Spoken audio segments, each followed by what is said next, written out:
Hey there guys, so this video is my top 4 exercises and why. So yeah, just keeping it really basic, and as a time poor dad you just need to have a few training exercises that you keep as staples in your routine.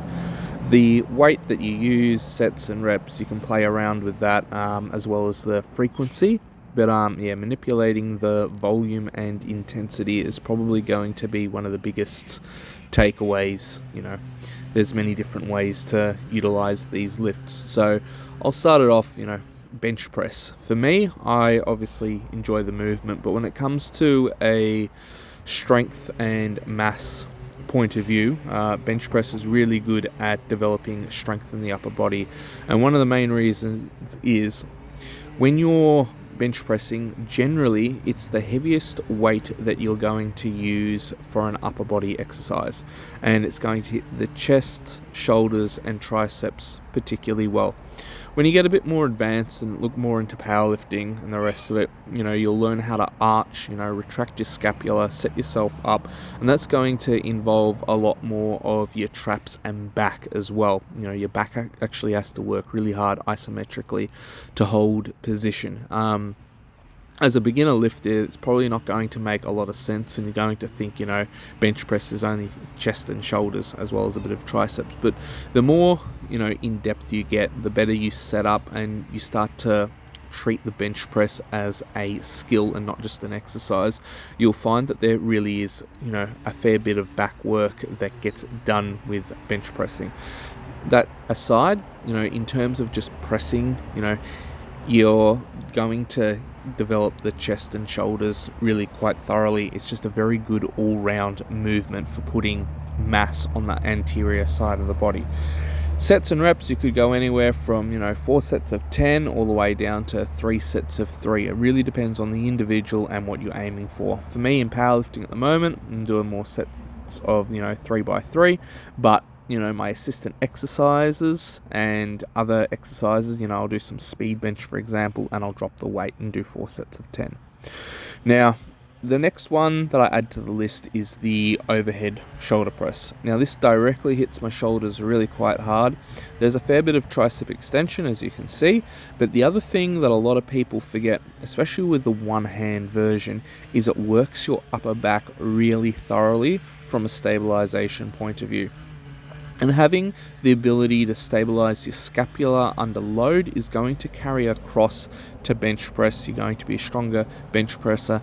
But just simply, controlling weight overhead, one hand at a time, it's not only going to work your delts thoroughly, it's also going to work your rotator cuff quite thoroughly as well, and that's going to help prevent against a lot of injuries.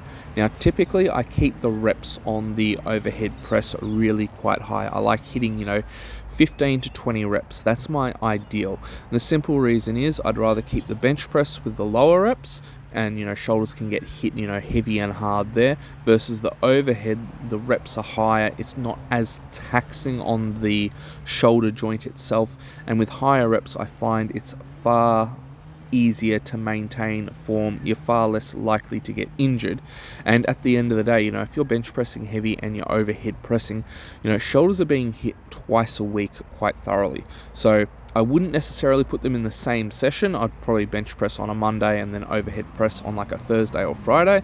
If you want to do some light overheads on a Monday, you can. There's nothing wrong with that. But, if you're going to treat the overhead press as a staple exercise to help develop, shoulders, back and triceps, you want to put it on its own day.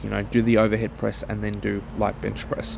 So that's what I do. It works well. As you can see, it engages my upper back heavily. It also works my core as well, so there's a fair bit of lateral flexion. So I prefer lateral flexion as opposed to spinal extension. With a barbell, I have to lean back a little bit, so that puts me in spinal extension, and I find that really quite taxing on my lower back. I'd rather save my lower back for lower body movements or deadlifts or squats. I don't want to fatigue my lower back on an upper body exercise. So that being said, lateral flexion, I get plenty of core work as well, and it's really quite a functional movement. You'll learn how to brace. It has a lot of carryover to other lifts as well, especially your front squats, any of your regular squats, your deadlifts, natural stone lifting, carries, you name it. there's quite a fair bit that goes into the overhead press. So, it's a staple exercise. I also like to try and even out, if I'm doing 4 sets of, bench press, I want to try and hit at least 4 total working sets for stuff that's overhead, helps balance it out. The next one is pull-ups. Now, they're my favorite back, true back exercise. I just find it works my lats really quite thoroughly. If I bring my grip in, I can hit more of my mid back. If I take a really wide grip, I really feel my lats go into overdrive.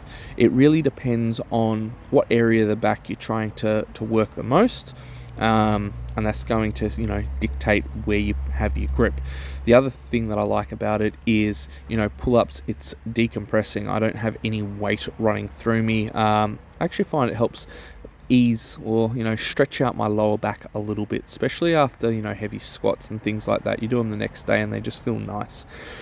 It's also a really simple exercise. In terms of warm-ups, I just grab the bar, I'll hang there for about 30 seconds, wait 2 minutes, I'll do a set of 5, wait 2 minutes, and then I'll start doing my working sets. So the other advantage is with pull-ups, you're going to hit a fair bit of biceps as well. Ideally, you want to pull with your back and not your arms, but if you go the other way around, initiate the pull with your arms, you're going to find that your biceps gas out quite quickly, and you're still going to make some significant arm gains regardless. It's just a really good all-round exercise in that sense. I also find it doesn't tax my nervous system at all, so it's an exercise I can do even if I'm under the weather. It's not going to lead me to overtrain.